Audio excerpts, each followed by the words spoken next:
Exit interview number 2 for Punjab. Or number 3, I suppose, if we count Hyderabad as an exit as well. Either way, we're here now. At the start of this season, I talked about the fact that Punjab were going to struggle because it was quite clear that Jai Richardson was going to be needed to bat at number 7. This is the last knock.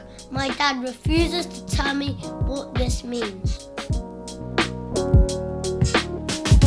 And it's not that Jai Richardson can't bat, it's that he'd never played in this league before. They weren't even sure how good a bowler he was going to be.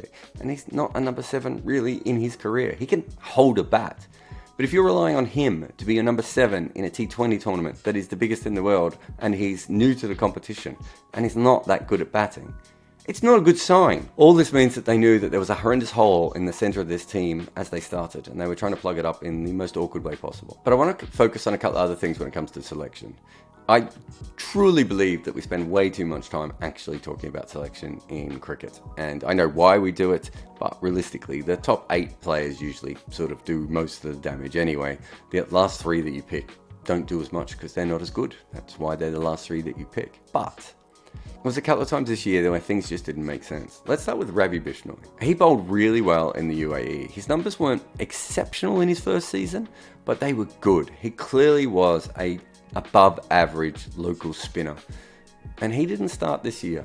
Now, there were whispers that they were trying to remodel his action, and Anil Kumble was probably trying to get his arm from up here to a little bit lower. You know, all those sorts of things are fine, and we understand them. It was quite clear he should have been in the team from game 1. He then comes into their side later on, plays very well, and then after Assumption, he doesn't play again. Now, possibly he had some sort of injury that they didn't disclose because for some reason, no teams in T20 ever want to tell you if their players are dropped or injured at any stage. But it means that they started the season without Ravi Bishnoi, and then they started the resumption without Ravi Bishnoi. And instead they had Adil Rashid in his spot. But if you've already got Ravi Bishnoi around, unless you want to use both of them, why would you pick Adil Rashid? They were basically using up another overseas spot for no really good reason. And if that was the only thing they did with their local spinners, you'd be like, okay, maybe there's a bunch of... But that wasn't, was it? Then there's Harpreet Brar, who, bowled really well in the few games that he was allowed to actually bowl. This was a stunning first season. I mean, half a season anyway. It means that they had 2 local spinners who spin it in 2 different directions, because one's a left-arm finger spinner and the other one's a leg spinner who mostly bowls wrong-uns, that they could have filled up local spots with. It means that neither of them played a full season, and in fact, there was lots of games where they just would have been handy. Don't think of them as local spinners. Think of them as 2 local players who could have held down full-time positions in this team. That would have given them so much extra flexibility with their lineup. And it's not like Punjab has a huge amount of local players pushing through. They had 2 really good ones and they didn't use them. They had a lot of worse batters that they had to use. And they also could have built a really interesting local bowling contingent. Mohammad Shami had his best year ever in this league. Last year he was good, he was better this year, and for most of his career he hasn't been anywhere near this good. They got peak Mohammad Shami. They also had Arshdeep Singh, who, again, is a young player learning his way, but he's left arm and he takes wickets. He's a little bit too expensive, but you put the 4 of those bowlers together, that's 4 locals that they don't have to worry about. Now, there is no batting in that, which is a bit of a concern, but at the same time, that's a good place to start from. And part of the reason that batting was a problem is because they couldn't actually find a number 7 who could bat and or bowl. They could find bowlers who could almost bat, and they could find batters who could almost bowl, but that's about the best they had. That's the hole here. And because of that, they couldn't pick as many local bowlers as they would have wanted. And especially with 3 of those guys being younger players, they maybe didn't want to take a punt there. So in the end, they just kept taking a punt on the number 7 position, which meant that they generally had weaker batting and weaker bowling in every lineup. That was the thing that was completely and utterly within their control. Let's talk about the overseas batters, which was slightly within their control, but went very pear-shaped. Googlies, quarter seamer, Karam, Dukes, back of the hand, red, leg cutters, Tisra, pink, knuckle, white, slider, seed, heavy, bouncers, cherry, length, pill, off cutters, old, crimson traveller, kookaburra, hard, outswing, second new, off spin, arm, SG, split finger, shiny, leg spin, soft, new, yorkers, flippers, wrong-uns, long hops, reverse swing, half volley, and third new. These are just some of the names we use for balls in cricket. Well, Manscaped wants you to be as proud of your balls as you are of the ones delivered by your favourite cricketer. Manscaped just launched their 4th generation trimmer, the Lawnmower 4.0.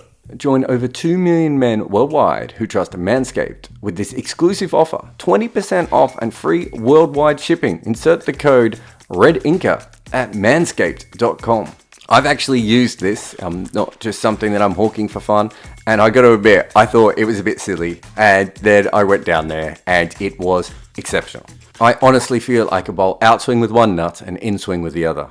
So get 20% off and free worldwide shipping with the code REDINKA at manscaped.com. Manscaped, for the man who cares about his balls as much as the ones out in the middle. Chris Gayle failed, and it was a Chris Gayle fail year, and he chewed up a lot of balls on the way there. Gayle is of an age where he's going to have up years and bad years. Anyone who hires him now is going to have to be aware of that. That's just part of what it's going to be. It's impossible for him to score consistently at the rate that he used to. Doesn't mean he won't still smash 100 every now and again or brutalize some attacks, but he's never going to have the consistent effect that he once had. You have to know that when you hire him. Moses Henriquez hasn't played in this league since 2017. He's a weird player. He's got a lot of good skills. He can bat, he can bowl, and he can field. But his batting's usually around par, slightly below par. His bowling, he doesn't even bowl in the Big Bash anymore. I mean, he got them some wickets and did well, but you can't rely on his bowling. Certainly not for 4 overs a game. And unluckily for them, he didn't have a good year with the bat either. Fabian Allen, I think, was just used too low and too infrequently, and they kept playing him like he was a bowler who can bat. And I've seen teams do this with him before. He's most definitely a batter who can bowl. Aiden Markram was okay, and I suppose his bowling was a real bonus, but I'm not sure he's an impact player. He's probably treading water at this stage in his career. He may get slightly better and have more of an impact going forward, but he was a backup of a backup because everything else went wrong. Dawood Malan, they only gave 1 game to. I know that annoyed a lot of Punjab fans because of his ICC ranking. I wouldn't have played him. I don't think he'll ever be a plus player in this league.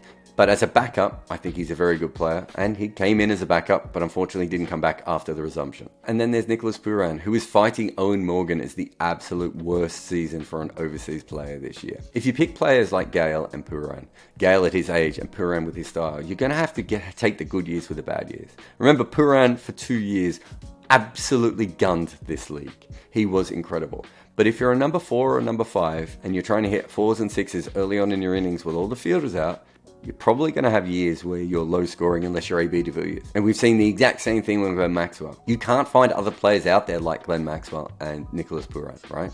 But you also have to understand that they are not bankers. That is not how they come across. On top of that, it looks like Nicholas Pooran is struggling with the short ball, which is probably just because he hasn't faced enough of it in his career. Because of a problem with Trinidad, he didn't end up playing enough first class. So maybe he's going to have to develop that. But he's still an absolutely unbelievable talent. You know, he's averaging 30 in this league with a strike rate of over 150 before this season. And then this year, he almost made negative runs. I've been thinking about this a lot because of the 3 teams who are out so far. So Hyderabad had just incredible bad luck with so many of their best players just having career worst seasons. Rajasthan missed out on 3 of their best players, 2 through injury, and the other one didn't come back after the resumption. And Punjab went through pretty much every overseas batting option that they had, and none of them made any runs. All of those teams had other problems with their lineups that they probably wouldn't have overcome anyway. But this just makes it a lot worse, doesn't it? And when you can't find overseas batting and your local batting is basically 2 blokes, tricky. Having said that, I just don't know if pairing up Pooran, Malan, Gayle ever really made sense. And because of this, they also didn't have a gun overseas bowler. They went with 3 Australian rookie bowlers this season. I think they all have good talent. They might all go on to have decent careers in this league, but that's a lot of risks to be taking. So they can't win games with their overseas bowlers. They don't have an all-rounder, and their overseas batters didn't make any runs. That meant basically their home bowlers had to do quite well, which Mohammad Shami obviously did, and Ravi Bishnoi did, and Mohammad Shami had the best year of his career. But I don't think that's a bowling attack that's going to win you many games, even if it will keep you in a lot of games and will be very handy going forward. So that means that the only thing that they had going for them was 2 Indian batters, Mayank Agarwal and KL Rahul. If those 2 didn't bat long, I don't see how they could have won any games. And the problem is, in forcing those 2 to bat long, they're probably not going to score as quickly as you would like them to score. And there are times when this theory works, especially if you have Rashid Khan in your team. If you have Rashid Khan in your team, like Hyderabad did for a few years, having your top order bat a little bit slower is not the worst thing in the world. Or if you have a really strong 5-man bowling attack that will take a lot of wickets. They didn't really have that either. And so they needed to make at least par and probably above par in almost every game they played in. And that means that with Rahul, one of the most destructive T20 batters in the world, a guy who's had an incredible couple of years in the league before he went to this team, is now basically playing as an anchor. And he's trying to bat as long as possible. And he said this in interview after interview after interview. And it's twofold, isn't it? One is he doesn't trust his teammates to make the runs. And based on this year, and I suppose last year, he's right. And the other one is that he thinks batting long is better than batting fast. In 2018, he actually made more runs than he did this year with a better strike rate. So I'm not sure he's completely right there. But it's taking away the one weapon they have and making him solid. Now, he's still going to win games by being solid because he is just that good, but he could be incredible. And they've basically created a team where he has to be incredible every single game for them to be a 50% chance of winning. And to be fair, they weren't that far off a 50% rate. That's how good he was this year in runs scored. And you saw that innings the other night, what he can do when he unshackles himself just a little bit. But you can also see with that innings the other night where he had to make, 65% of the runs or whatever it was? It's such a one-man band. And that's not KL Rahul's fault. I've seen people blame his captaincy of recent times and his defensive batting.